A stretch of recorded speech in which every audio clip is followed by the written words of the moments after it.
नमस्कार, मी पंजाब डक. आज आहे 6 फेब्रुवारी 2026 आणि मी माझ्या शेतामध्ये आणि ह्या हरभऱ्याच्या प्लॉटमध्ये आणि याला कंप्लीट आजच्यांना 88 दिवस पूर्ण झालेले आहेत.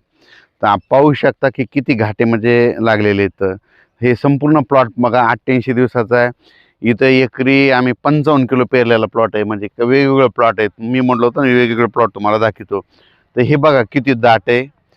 तर पुन्हा काय केलेलं आहे, खताचं नियोजन पेरताना देखील खत दिलेलं आहे. पेरताना 12-32-16 दिलेलं आहे. पुन्हा नंतर पाण्याचं पुन्हा काय केलं तर 15-15 काही काही ठिकाणी मारला होता. कुठं 10-26 फेकला होता. म्हणजे 2 वेळेस खत दिलेलं आहे. आणि खत दिल्याच्या नंतर एकरी काही ठिकाणी 48 किलो, कुठं 50 किलो आणि ह्या ठिकाणी जवळपास 55 किलो पेरलेलं आहे. कारण की हे हार्वेस्टरनं काढता येते म्हणून जितका दाट आणि उभं वाढतं म्हणून त्याच्यामुळे जास्त पेरलेलं आहे. तर हे पाहू शकता. याला फवारण्या देखील केलेल्या आहेत. सुरुवातीला फुटव्यासाठी काय केलं होतं, एकदा ते सपोरा कंपनीचं ॲपिटाईट मारलं होतं. त्याच्यासोबत एक बुरशीनाशक देखील घेतलं होतं. मेरा एच-डी-ओ घेतलं होतं आणि त्याच्यानंतर इमॅमेक्टिन बेंजोएट घेतलं होतं. आणि त्याच्यानंतर काय केलं की दुसरी फवारणीला लगेच पुन्हा काय केलं, ज्यावेळेस दुसऱ्या वेळेस देखील बुरशीनाशक मारलं होतं.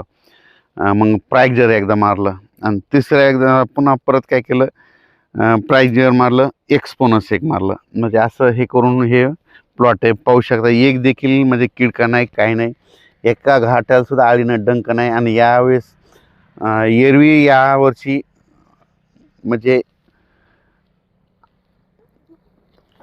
यावर्षी एरवी आळी देखील नाही, कारण की थंडी असल्यामुळं.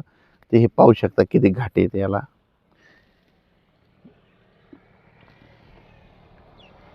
आणि ही हार्वेस्टरनं काढता येते. ही बघा इथं एकरी 55 किलो पेरलेलं आहे. 55 किलो पेरलेलं इतकं दाट असताना सुद्धा घाटे आहेत. आणि ज्यांना बघायचं तर आणखीन काय करा, आणखीन 10 दिवस आहे शिल्लक. कारण की आता 88 दिवस झाले. 100 दिवसाला ही जात काढायला येते. हे काय परतायला आहे. तर हे इथं पाहू शकता. इथं म्हणजे 48 किलो पेरलेला पलकडच आहे. खांब्याच्या पलकड 48 किलोचा प्लॉट आहे. आणि हे 55 किलोचा पेरलेला प्लॉट आहे. असा माल आहे भरपूर.